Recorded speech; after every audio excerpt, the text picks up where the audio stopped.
साधक जब अनंतनाद साधना शुरू करता है तो शुरुआत में जो आवाज़ आती है वह इस प्रकार है, जैसे सीटी का सुनाई देना, झिंगुर की आवाज़, रात के सन्नाटे की आवाज़, बादलों की गड़गड़ाहट जैसी आवाज़। और कई साधकों को सी सी की आवाज़, खाली पीपे में कोई फूंक मार रहा हो ऐसी आवाज़ भी सुनाई देती है।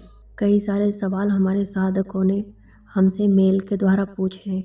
आइए सबकी साधना को परमात्मा के द्वार पर ले चलते हैं। इन आवाज़ों में किन आवाज़ों पर ध्यान करना है और किन आवाज़ों को छोड़ देना है। मंत्र जाप करने से आप ध्यान में एक सतह पर पहुंच सकते हैं। इसके आगे की अवस्था में आपको नाद दिव्य प्रकाश ही ले जा सकता है, जहां पर आपको शरीर का कोई बोध नहीं रहता। आइए समझते हैं उस दिव्य आवाज़ की पहचान कैसे करें, जिससे आपके ध्यान का समय तेजी से बढ़ता है और ध्यान में एकाग्रता आती है। और बहुत से साधकों को यह आवाज़ अपने दैनिक जीवन में काम करते हुए सुनाई देती है, जिससे साधक परेशान हो जाता है। तो ये आवाज़ कब बंद होती है इसके बारे में भी जानेंगे। एक बात बहुत ज़रूरी है जो साधकों को पता होनी चाहिए कि अनहतनाद, ओमकार, ब्रह्मनाद, सतनाम, शून्य की आवाज़, प्रकृति की आवाज़, क्या ये अलग अलग आवाज़ों के नाम हैं?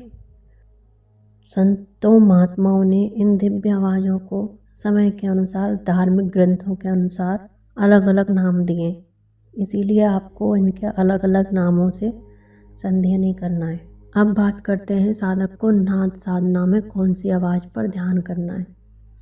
जो अनंतनाद साधना कर रहे हैं ये उनके लिए है। शुरुआत में आपको सी सीटी जैसी, सन्नाटे जैसी, झिंगुर जैसी आवाज़ें सुनाई दें तो आपको ये नहीं समझना कि इन शुरुआती आवाज़ों का साधक की साधना में कोई महत्व नहीं है। आपकी ध्यान की अवस्था के अनुसार अभी आपको जो भी आवाज़ सुनाई दे रही हो, आपके लिए वही आवाज़ परमात्मा के नाद की आवाज़ है। अधिकतम साधकों को लगता है कि अनंतनाद की धुन सिर्फ बांसुरी, बीड़ा, शंख, बहुत सारी मंदिरों की घंटियों का एक साथ बजना, मृदंग, ढोल, नगाड़े, यही सारी आवाज़ें। तो ऐसा बिल्कुल नहीं है। नीचे के मंडलों की आवाज़ें, सीटी, झिंगुर, रात का सन्नाटा, ये सारी धुन अनंतनाद की शुरुआती आवाज़ है। ऊपर के मंडलों की आवाज़ों को सुनने के लिए साधक को रोज़ नियमित ध्यान साधना करनी होगी। जैसे जैसे ध्यान का समय बढ़ेगा, एकाग्रता बढ़ेगी, साधक को शंख, बांसुरी, बीड़ा इत्यादि की आवाज़ सुनाई देने लगेगी। इनमें से कोई एक आवाज़ ही पूरे शरीर की चेतना शक्ति को समेटकर आज्ञा चक्र पर ले जाती है। चेतना शक्ति जब आज्ञा चक्र पर रोकने लग जाए तभी ऊपर के मंडलों की आवाज़ सुनाई देने लगती है, जैसे बीड़ा, बांसुरी, ढोल, मृदंग इत्यादि। इस अवस्था तक जाने के लिए आपको अनंतनाद की शुरुआती आवाज़ों में से उस आवाज़ की पहचान करनी होती है, जिससे आपकी चेतना शक्ति आज्ञा चक्र पर जाने लग जाए।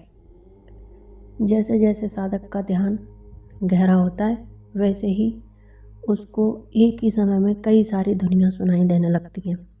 इस अवस्था में साधक परेशान हो जाता है कि किस आवाज़ को पकड़े और किस आवाज़ को छोड़े।